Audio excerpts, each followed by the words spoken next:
मेरे चैनल पर एक बार फिर आप सभी का हार्दिक अभिनंदन और स्वागत है।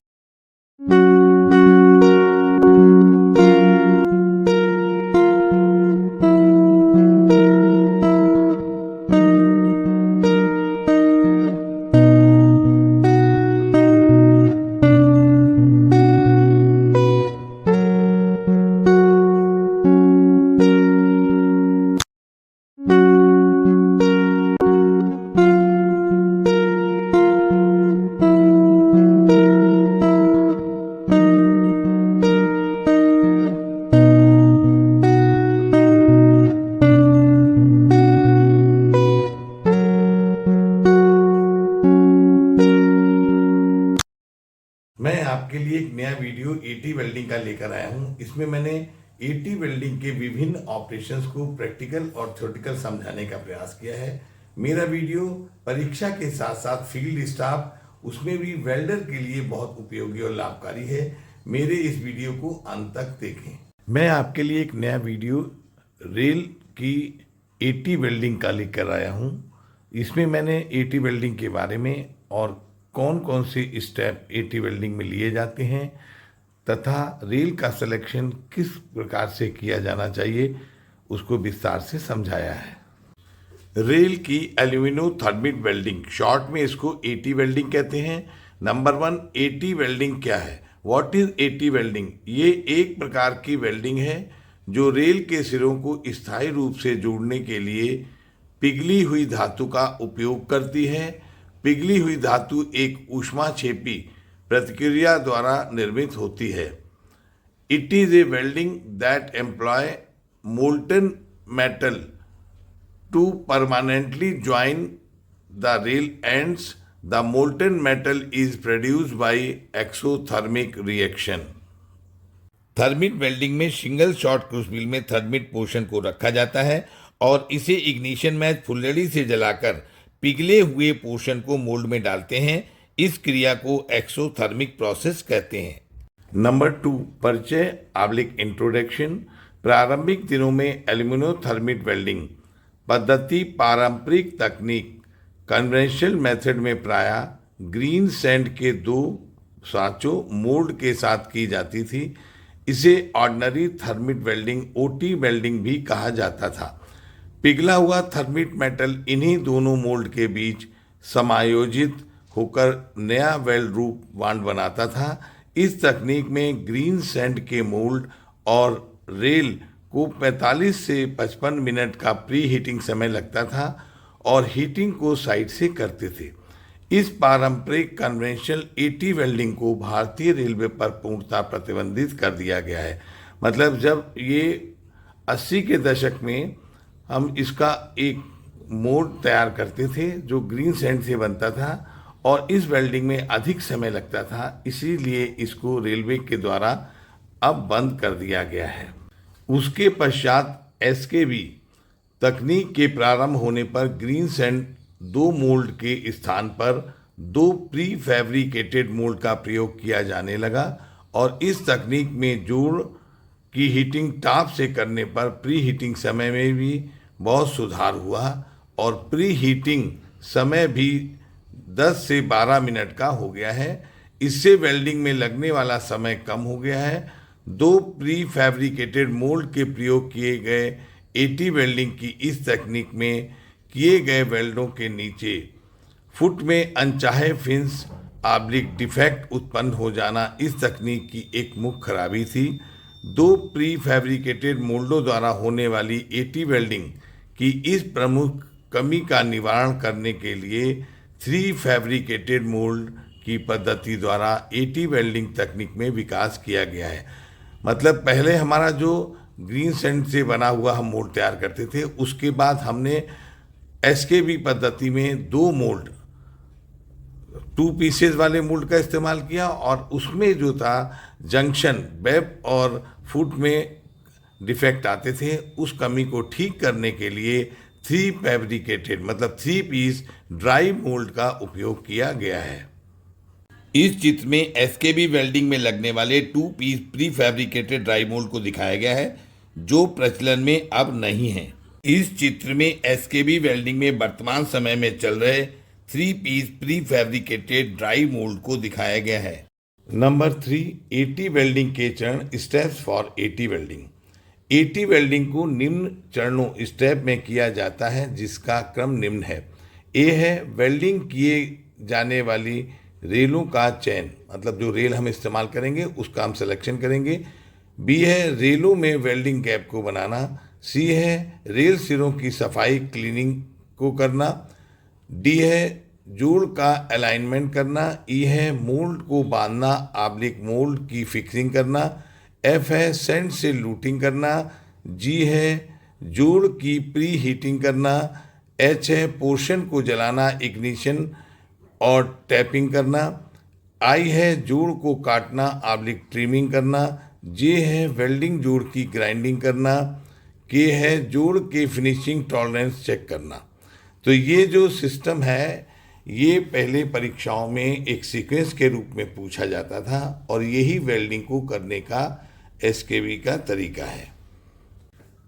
एटी वेल्डिंग के स्टेप में पहला स्टेप ए, वेल्डिंग किए जाने वाली रेलों का चयन, selection of rail for welding.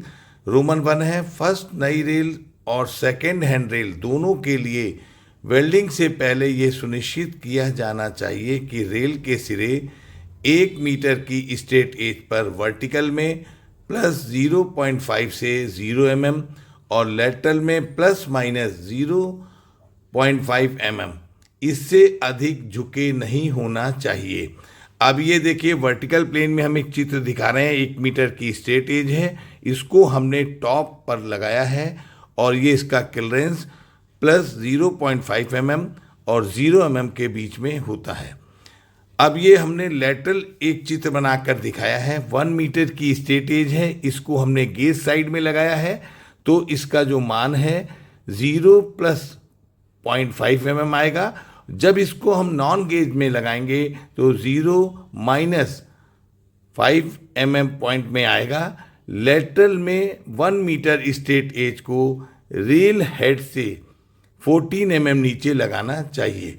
ये दोनों चित्र हमने आपको दिखाए हुए हैं, इसको फील्ड पे अप्लाई आप कर सकते हैं।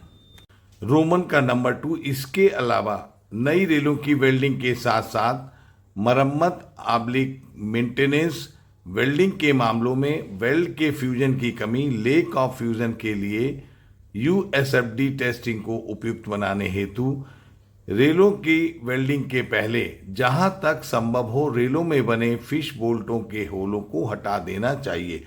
मतलब जो उसमें फिश बोल्ट के लिए होल बने हैं रेल में, उसको हमको हटा देना चाहिए। रोमन का नंबर 3, नई रेलें, न्यू रेल्स के लिए वेल्ड की जाने वाली नई रेलें स्पेसिफिकेशन में निर्धारित टॉलरेंस के अनुरूप होंगी, जैसा कि टेबल तालिका में नीचे बताया गया है।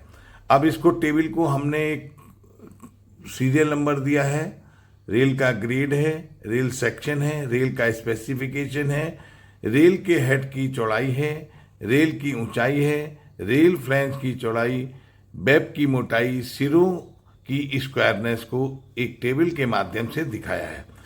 नंबर 1 है 890 यूटीएस रेल्स के लिए 52 kg, IRS T12 2009 इसका स्पेसिफिकेशन है। रेल के हेड की चौड़ाई प्लस माइनस 0.5 mm, रेल की ऊंचाई में प्लस 0.8 mm से माइनस में 0.4 mm, रेल फ्लैंज की चौड़ाई प्लस माइनस 1 mm, वेब की मोटाई प्लस 1 mm माइनस में 0.5 mm और सिरे की स्क्वायरनेस प्लस माइनस 0.6 mm होती है। 60 kg यूआईसी रेल के लिए रेल हेड की चौड़ाई प्लस माइनस 0.5 mm, रेल की ऊंचाई प्लस 0.8 mm से माइनस में 0.4 mm, रेल फ्लैंज की चौड़ाई प्लस 1.2 mm और माइनस में 1 mm, वेब की मोटाई प्लस 1 mm माइनस में 0.5 mm और स्क्वायरनेस का जो टॉलरेंस एंड पे होगा वो सेम है plus minus 0.6 mm। Number 2 R260 rail 60 E1 के लिए स्टैंडर्ड जो है इसका IRS T12 2009 है। रेल हेड की चौड़ाई प्लस माइनस 0.5 mm, रेल की ऊंचाई plus minus 0.6 mm, rail flange की चौड़ाई प्लस माइनस 1 mm, वेब की मोटाई प्लस 1 mm, माइनस में 0.5 mm और स्क्वायरनेस एंड पे जो है प्लस माइनस 6 mm सेम होगी। नंबर 3 है 1080, हेड हार्डनेस रेल है 60 E1। इसका स्पेसिफिकेशन IRST 2009, रेल हेड की चौड़ाई प्लस माइनस 0.5 mm, रेल की ऊंचाई plus minus 0.6 mm, rail flange की चौड़ाई प्लस माइनस 1 mm, वेब की मोटाई प्लस 1 mm माइनस में 0.5 mm और एंड पे स्क्वायरनेस जो है सेम होगी plus minus 0.6 mm। Rail selection का रोमन 4 है। सेकेंड हैंड रेलें, मौजूदा single rail short welded panel को SWP/LWR CWR में परिवर्तन करना या सेकेंडरी रेल नवीनीकरण के दौरान पुरानी सेवा योग रेलों को निम्नलिखित शर्तों के आधार पर वेल्ड किया जा सकता है। कहा है अप्रचलित ऑब्सलीट रेल सेक्शनों और 50 वर्ष से अधिक पुरानी रेलों को सामान्यतः वेल्ड नहीं किया जाएगा। विशेष मामलों में रेलवे बोर्ड की परिशिष्टि मंजूर की जा सकती है। कहा है सीटी के इस बात से संतुष्ट होना होगा कि सेकेंड हैंड रेल आयु पर्याप्त है ताकि इसके लिए एक सुरक्षित और किफ़ायती प्रपोजल बनाया जा सके। मतलब जो उसकी आयु है उसको हम एक किफ़ायती और सुरक्षित तरीके से प्रपोजल बनाकर भेज सकते हैं। नंबर गा, रेलें जंग या अत्यधिक बियर से मुक्त होनी चाहिए। रेल की ऊंचाई और रेल हेड की चौड़ाई नीचे दी गई टेबल तालिका में दिए गए मान से कम होना चाहिए। अब एक टेबल हम आपको दिखा रहे हैं। पहला कॉलम है सीरियल नंबर, रेल सेक्शन। नई रेल की नॉर्मल ऊंचाई mm में, न्यूनतम ऊंचाई पुरानी रेल की mm में, नई रेल के हेड की चौड़ाई mm में, न्यूनतम रेल के हेड की चौड़ाई पुरानी रेल की। तो नंबर 1 है 60 kg UIC/60 E1। नई की जो ऊंचाई है 172 है, पुरानी 163 है। हेड की चौड़ाई नई में 72 है, पुराने में 66 है। नंबर 2 52 kg रेल 156 mm नई की, पुरानी की 150। नई रेल की चौड़ाई 67, पुरानी रेल के हेड की चौड़ाई 61 mm। नंबर 3 90R 143 नई रेल की ऊंचाई है, पुरानी रेल की ऊंचाई 139। नए रेल हेड की चौड़ाई 67 और पुराने रेल हेड की चौड़ाई 61 mm टेबल में हमने दिखाई है। इसी अंतर से हम रेल की वेल्डिंग करेंगे। यदि इससे ज़्यादा डिफरेंस है तो हम सेकेंड हैंड रेल की वेल्डिंग को नहीं करेंगे। नंबर घ, वेल्डिंग के पहले रेलों का विजुअल निरीक्षण के अलावा USFD का परीक्षण किया जाएगा ताकि क्रैक और आंतरिक खराबियों वाली रेलों को वेल्डिंग से दूर रखा जा सके, जैसे स्कैविंग, व्हील बर्न। रेल सीट में वियर वाली रेलों को वेल्डिंग के उपयोग में नहीं रखा जाएगा। रहा है यहाँ तक कि जहाँ विजुअल और USFD टेस्टिंग में खराबी और क्रैक नहीं पाए गए हैं वहाँ पर सेकेंड हैंड रेल के सिरों को इस प्रकार काटा जाए कि फिश बोल्ट के होल खत्म हो जाएं। चाहे रेल के सिरों को कट मशीन या एब्रेसिव कटर से काटें, फ्लेम वेल्डिंग से नहीं काटा जाएगा। चाहे सेकेंड हैंड रेल में यदि कोई गांठ किंक है तो उसे काट कर अलग कर दिया जाना चाहिए। ये वीडियो चालू है, अगली साइड में हम दूसरे ऑपरेशन को बता रहे हैं। वीडियो की इस स्लाइड का एक आप स्क्रीनशॉट ले लीजिएगा, ये आपके लिए बहुत ही लाभकारी है। रेल की एल्यूमिनोथर्मिक वेल्डिंग, शॉर्ट में AT वेल्डिंग कहते हैं, इसका एक वीडियो लेकर आया हूँ। वीडियो की इस स्लाइड में मैंने वेल्डिंग के विभिन्न प्रकार के ऑपरेशंस को प्रैक्टिकल और थ्योरेटिकल दोनों प्रकार से समझाने का प्रयास किया है, जो आपको अच्छा लगेगा। रेल के एल्यूमिनोथर्मिक वेल्डिंग वीडियो की पिछली स्लाइड का आइटम रेल के चेन का झा आइटम है। रेल के रोलिंग मार्क को वेल्डिंग के पहले चेक करेंगे और दो भिन्न क्वालिटी की रेलों को आपस में वेल्ड नहीं किया जाएगा। किसी विशेष परिस्थिति में यदि कहीं पर 72 यूटीएस और 90 यूटीएस की रेलों को आपस में वेल्ड करेंगे तो पोर्शन 90 यूटीएस का प्रयोग करेंगे, मतलब है हायर साइड का पोर्शन हम इस्तेमाल करेंगे। जहाँ है सेकेंडरी नवीनीकरण के लिए LWR CWR से निकली हुई सेकेंड हैंड रेल पैनलों का उपयोग करते समय फिश बोल्टों के होल को काट दिया जाएगा। यदि होल नहीं है तो सिरों को 80 वेल्डिंग के लिए 150 mm काटेंगे और फ्लैश वेल्ड के मामले में फ्लैश वेल्ड के दोनों तरफ 85 mm हीट प्रभावी जोन, हीट अफेक्टेड जोन को खत्म करने के लिए काटेंगे।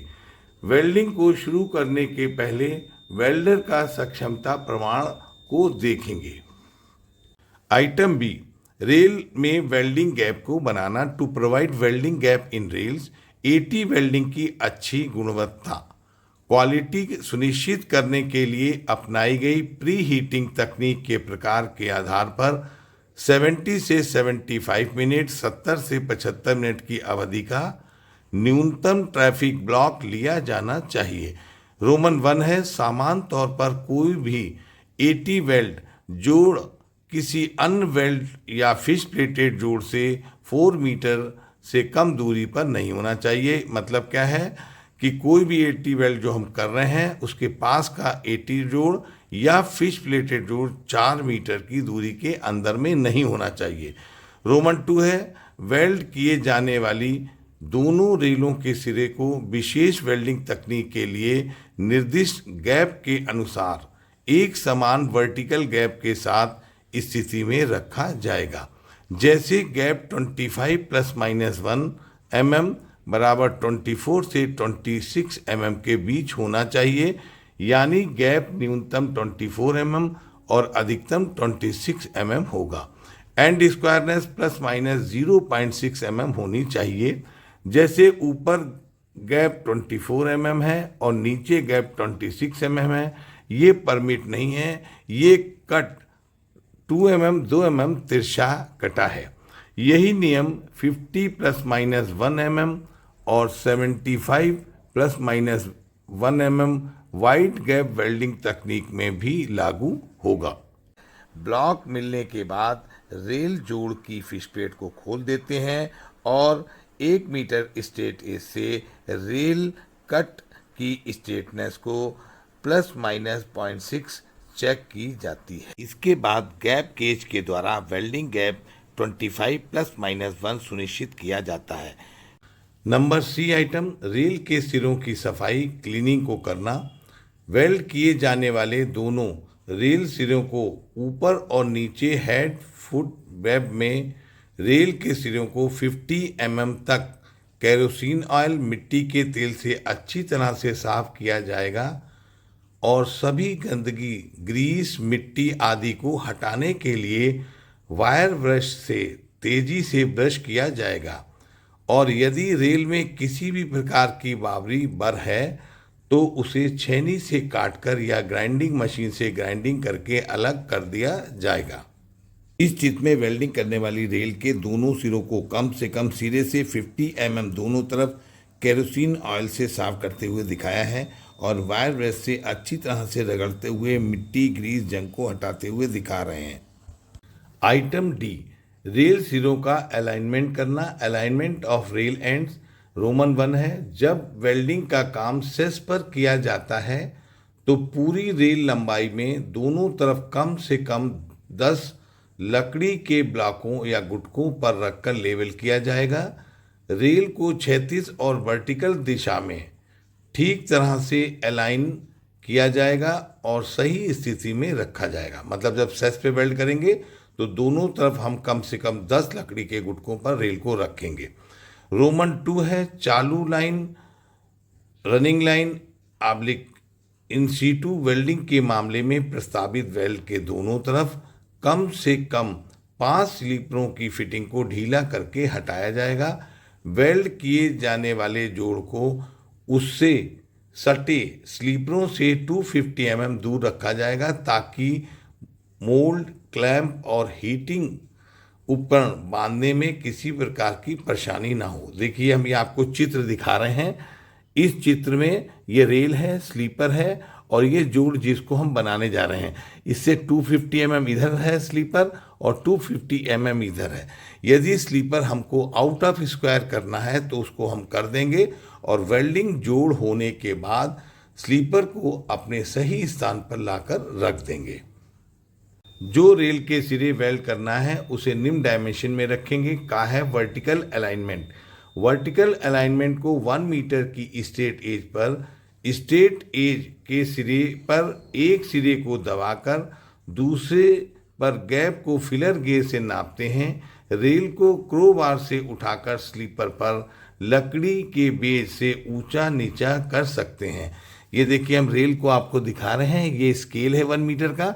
अब ये रेल हमारी जो है, इसको हम, ये स्लीपर लगे हुए हैं, ये जॉइंट है, एक तरफ दबा दिया है, तब इसमें जो गैप आता है वही हमको वर्टिकल में रखना है।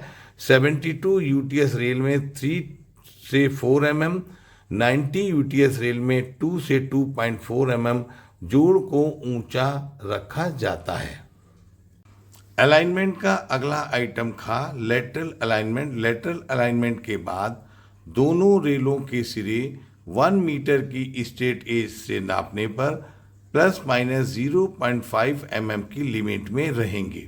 यदि रेल हेड की चौड़ाई में अंतर हो तो उसे हमेशा नॉन गेज फेस की तरफ रखा जाएगा और गेज फेस को मिलाकर रखेंगे। मतलब क्या है, यदि किसी रेल में साइड वियर है तो हम हेड को मैच करेंगे और गेज फेस को मिला के रखेंगे। अगर डिफरेंस है हेड में तो उसको नॉन गेज फेस में कर देंगे ताकि वेल्डिंग किया हुआ जोड़ अनमैच ना दिखे। रेल का अलाइनमेंट होने के बाद रेलों के बीच वेल्डिंग गैप को फिर से चेक करेंगे। अब ये देखिए, हम इस चित्र आपको दिखा रहे हैं लेटरल अलाइनमेंट का। इसमें हमने गेज साइड दिखाई है, नॉन गेज साइड दिखाई है, रेल को दिखाया है। गेज साइड में प्लस 0.5 यदि है तो ये नॉन गेज साइड में माइनस 0.5 होगा। ये देखिए, हमने 1 मीटर का स्केल रखा है और ये यहाँ पर जो है, ये हमने इसको अलाइनमेंट कर रहे हैं। जोड़ को गैप देने के बाद क्रोबार से दाब लगाकर रेल को उठाकर स्लीपरों के नीचे लकड़ी के बेस से रेल की हाइट सेट करते हैं और 1 मीटर की स्ट्रेट एज से वर्टिकल और लेटरल अलाइनमेंट को तैयार किया जाता है, जो चित्र में दिखा रहे हैं।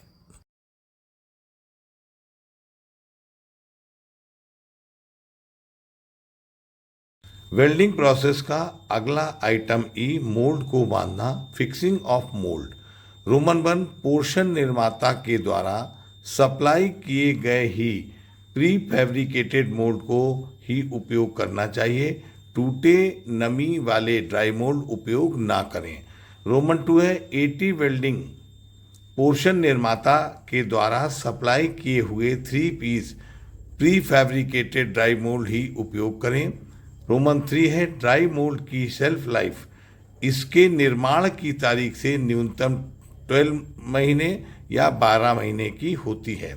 नंबर 4 है रोमन का, जोड़ पर ड्राई मोल्ड को बांधते समय क्रैक, नमी, बेंड और खराब ड्राई मोल्ड को नहीं बांधेंगे। नंबर 5 है रोमन का, रेल जोड़ पर ड्राई मोल्ड को रेल जोड़ के सेंटर में बांधेंगे ताकि रेल की वेल्डिंग सही हो सके। मोल्ड शू को मोल्ड प्रेस क्लैंप से बहुत जोर से कसने पर से कभी कभी ड्राई मोल्ड अंदर से क्रैक हो जाते हैं और वेल्डिंग जोड़ फेल होने का खतरा रहता है। ड्राई मोल्ड के 2 पीस को कसने के बाद तीसरे पीस को नीचे से सही बैठाकर कसा जाएगा ताकि वेल्डिंग सही हो सके। अब ये चित्र हम आपको दिखा रहे हैं, ये ड्राई मोल्ड है। चौड़ाई इसकी जो है 50 होती है और जो ग्रूव है इसका अंदर देखिएगा आप, ड्राई मोल्ड का 25 है, इसमें ही पोर्शन जाता है। और ये रेल है, इसमें जो है हम ड्राई मोल्ड को ऐसे बांधेंगे कि गैप के बिल्कुल सेंटर में रहे। ये ड्राई मोल्ड जब हम 50 mm में 25 mm गैप देते हैं तो ये 12.5 बचता है। यदि गैप ज़्यादा होगा या फिर हम इसको वन साइड बांधेंगे तो ये गैप कम हो जाएगा, यानी रेल जो है वो कम एक तरफ में वेल्डिंग में पकड़ में आएगी। जोड़ की लाइनिंग होने के बाद जोड़ पर ड्राई मोल्ड को मोल्ड शू के साथ मोल्ड प्रेस क्लैंप द्वारा लाइन पर बांधा जाता है। यदि ड्राई मोल्ड सही नहीं बैठते हैं तो उन्हें रेल पर रगड़ कर सही कर लेते हैं ताकि ड्राई मोल्ड सही बैठे और उसमें गैप ना रहे। ऊपर के 2 पीस ड्राई मोल्ड बांधने के बाद तीसरे पीस को नीचे से बैठाकर कस देते हैं। इस प्रक्रिया को मोल्ड का बांधना या फिक्सिंग ऑफ मोल्ड कहते हैं। आइटम F, लूटिंग करना, लूटिंग प्रोसेस। जोड़ पर मोल्ड सही बांधने के बाद मोल्ड और रेल के बीच के गैप को लूटिंग सेंट से टाइट दबा कर भरेंगे। इसके लिए लूटिंग रैमर का उपयोग करते हैं। यदि लूटिंग सही नहीं होती है तो पिघला वेल्ड मेटल, मोल्टेन मेटल बाहर निकल जाएगा और वेल्डिंग जोड़ फेल हो जाएगा। लूटिंग करते समय मोल्ड पर एक कवर रखेंगे ताकि सैंड मोल्ड के अंदर ना गिरे। जोड़ के दोनों तरफ 15 सेंटीमीटर 15 सेंटीमीटर में लूटिंग सैंड का लेप करेंगे ताकि पिघला मेटल रेल खराब ना कर सके। ये देखिए हमने जोड़ बंधा हुआ है, हमारा ड्राई मोल्ड है और ये रेल के दोनों तरफ 15 सेंटीमीटर हमने गीली सैंड का लेप किया हुआ है ताकि जब हमारा वेल्डिंग जॉइंट क्रूसबिल में हम इग्नाइट करते हैं, गर्म होता है तो उसके छींटे जो है रेल पे ना गिरें और रेल खराब ना हो, इसीलिए हम इसका लेप करते हैं। ड्राई मोल्ड बनने के बाद अब लूटिंग सैंड के द्वारा मोल्ड और रेल के बीच के गैप में सैंड को दबा कर टाइट भरते हैं। इसके लिए लूटिंग रैमर का उपयोग करते हैं ताकि टैपिंग होने के बाद बेल्ट का मोल्टेन मेटल ड्राई मोल्ड में गिरकर बाहर ना आ सके। मोल्ड के ऊपर एक कवर रखते हैं ताकि सैंड मोल्ड में ना गिर सके। नंबर G, जोड़ों की प्री हीटिंग करना, pre heating of joint. Mould को सही बांधने और सैंड से लूटिंग करने के बाद रेल के सिरे को विशेष रूप से डिज़ाइन किए गए उपकरणों से रेल को एक साथ हीट करेंगे। ये उपकरण 3 प्रकार के होते हैं जिसमें लगने वाला समय नीचे दिया गया है। वर्तमान समय में प्री हीटिंग रेल की मोल्ड के टॉप से करते हैं और तापमान न्यूनतम 650 डिग्री सेंटीग्रेड और रेंज 650 डिग्री सेंटीग्रेड से 850 डिग्री सेंटीग्रेड के बीच रखते हैं। इस तापमान को नापने के लिए पायरोमीटर या थर्मल चॉक का उपयोग करते हैं। अभी हम टेबल से तीनों प्रकार के हीटिंग के मेथड को दिखा रहे हैं। पहला कॉलम है सीरियल नंबर, दूसरा हीटिंग के प्रकार का तरीका, तीसरा है प्रेशर की रेंज, चौथा है हीटिंग का समय और पांचवा है रिमार्क। अब इसमें आप ये देखिए, पहला है एयर पेट्रोल मेथड जो है, ये टंकी होती थी, इसमें प्रेशर 7 ± 0.7 kg पर सेंटीमीटर स्क्वायर रखते थे और इसमें हीटिंग का समय 10 से 12 मिनट ये प्रचलन से बाहर हो गया है। Number 2 compress air petrol, pressure इसमें 0.2 से 0.3 kg पर सेंटीमीटर स्क्वायर और हीटिंग का समय 4 से 5.5 मिनट। ये नए मैनुअल के हिसाब से हुआ है, वेल्डिंग के सबसे ज़्यादा प्रचलन में है। नंबर 3 ऑक्सीजन LPG, ऑक्सीजन का प्रेशर जो है 7 से 8 kg पर सेंटीमीटर स्क्वायर और LPG का 2 से 2.5 kg पर सेंटीमीटर स्क्वायर रखते हैं। हीटिंग का समय 2 से 2.5 मिनट का होता है और इसमें तरीका क्या है ऑपरेट करने का। पहले हम क्या खोलेंगे, ऑक्सीजन को और बाद में LPG को। बंद करते समय पहले LPG को बंद करेंगे और बाद में ऑक्सीजन को। ये मेथड अच्छा है लेकिन बहुत कम जगह ये प्रचलन में है। लूटिंग होने के बाद स्टैंड को लगाकर टॉर्च बर्नर कंप्रेसर से जोड़ को कंप्रेस्ड एयर पेट्रोल द्वारा एक समान तापमान पर 650 डिग्री सेंटीग्रेड तक प्री हीट किया जाता है। तापमान की रेंज 650 से 850 डिग्री सेंटीग्रेड है। प्री हीटिंग के तापमान को डिजिटल पायरोमीटर, टेम्परेचर गन या थर्मल चॉक की मदद से नापते हैं। हीटिंग का समय 4 मिनट से 5.5 मिनट का होता है और कंप्रेशर गेज का प्रेशर 0.2 से 0.3 kg पर सेंटीमीटर स्क्वायर मेंटेन किया जाता है। आइटम H, पोर्शन को जलाना और टैपिंग करना। थर्मिट पोर्शन को पहले क्रूसिबल में डालते थे, अब वर्तमान समय में सिंगल शॉट क्रूसिबल में पोर्शन को रखकर जोड़ हीटिंग के बाद पोर्शन से भरे क्रूसिबल को मोल्ड के ऊपर रखेंगे और स्पार्कलर फुलझड़ी से पोर्शन में आग लगाएंगे और पोर्शन का पिघला मोल्टन मेटल मोल्ड में गिरेगा और मोल्ड में सेट हो जाएगा। इसके लिए हमारा जो है मोल्ड वेटिंग समय 25 mm गैप की वेल्डिंग के लिए 5 से 7 मिनट का होता है और मोल्ड वेटिंग समय 50 mm की वेल्डिंग के लिए 12 मिनट का होता है। कंप्रेशर टॉर्च से जोड़ प्रीहीट होने के बाद मोल्ड में केक को रखते हैं और सिंगल शॉट क्रूसिबल जिसमें पोर्शन होता है मोल्ड पर रखकर फुलझड़ी या इग्निशन मैच से जलाते हैं और टैपिंग इसमें ऑटोमेटिक होती है। इस स्लाइड में पोर्शन टैपिंग होने के बाद मोल्ड वेटिंग समय को दिखाया गया है। 25 mm गैप वेल्डिंग के लिए 5 से 7 मिनट का होता है और 50 mm के लिए 12 मिनट का होता है। मोल्ड शू को हटाते हुए दिखाया गया है। नंबर आई, जोड़ का काटना, ट्रिमिंग करना। मोल्ड वेटिंग समय होने के बाद जोड़ का अतिरिक्त मेटल को रेल ट्रिमर से काटेंगे और जोड़ की ग्राइंडिंग को ग्राइंडर से करेंगे और उसके बाद जॉगल प्लेट बांधेंगे।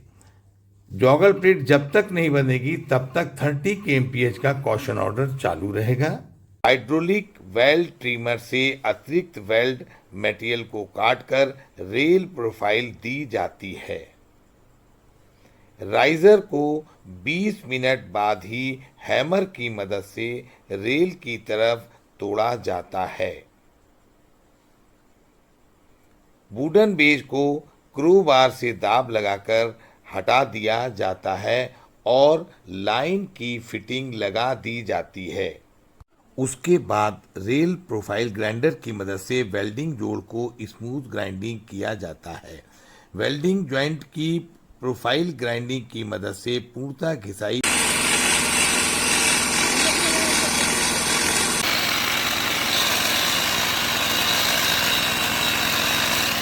जोड़ की ग्राइंडिंग मशीन से ग्राइंडिंग होने के बाद दो दूर के बोल्ट या क्लैम्प के साथ जॉगल पट्टी को नए जोड़ पर बांधते हैं और ये तब तक बंधी रहती है जब तक कि यूएसएफडी टेस्टिंग में जोड़ सही नहीं पाया जाता है। आइटम नंबर जे, जोड़ की फिनिशिंग टॉलरेंस को चेक करना। सभी फिनिश जोड़ों की जांच ये सुनिश्चित करने के लिए की जाएगी कि संयुक्त ज्यामिति निम्न टॉलरेंस में होगी। अब इसको जो हम दो तरीके से नापते हैं, 1 मीटर के स्ट्रेट एज से और 10 सेंटीमीटर के स्ट्रेट एज से। अब इसको याद करने का तरीका हम ऐसे लिख लेंगे 1543 1543। अब इसमें देखिए 1 वर्टिकल साइड में +1 mm और हाइट में लेंगे और 0 mm माइनस, मतलब हाइट सिर्फ हमारी प्लस साइड में होगी। लेटरल जो है ±0.5 mm। ये दोनों आइटम वर्टिकल और लेटरल 1 मीटर स्ट्रेट एज के सिरे पर हम नापेंगे। 4 वर्टिकल ±0.4 mm और ये माइनस साइड में 0 mm है। Lateral ±0.3 mm। ये दोनों आइटम जो है 10 सेंटीमीटर के स्ट्रेट एज पे नापेंगे।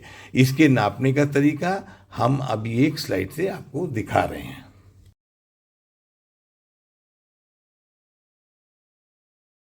इस चित्र में 1 मीटर स्ट्रेट एज पर वर्टिकल फिनिशिंग टॉलरेंस को नापते हुए दिखाया गया है। इस चित्र में 1 मीटर स्ट्रेट एज पर लेटरल फिनिशिंग टॉलरेंस को नापते हुए दिखाया गया है। इस चित्र में वर्टिकल फिनिशिंग टॉलरेंस को 10 सेंटीमीटर स्केल पर नापते हुए दिखाया गया है। इस चित्र में लेटरल फिनिशिंग टॉलरेंस को 10 सेंटीमीटर स्केल पर नापते हुए दिखाया गया है। आप इसका एक स्क्रीनशॉट ले लीजिएगा, ये आपके लिए बहुत ही उपयोगी और लाभकारी है। मेरे वीडियो को देखने के लिए बहुत बहुत धन्यवाद। मेरे वीडियो को लाइक करें, अधिक से अधिक संख्या में शेयर करें, यदि अच्छा लगे तो कमेंट्स करें, और आपने चैनल को सब्सक्राइब नहीं किया तो चैनल को सब्सक्राइब करें और अगले अच्छे वीडियो का इंतजार करें। धन्यवाद।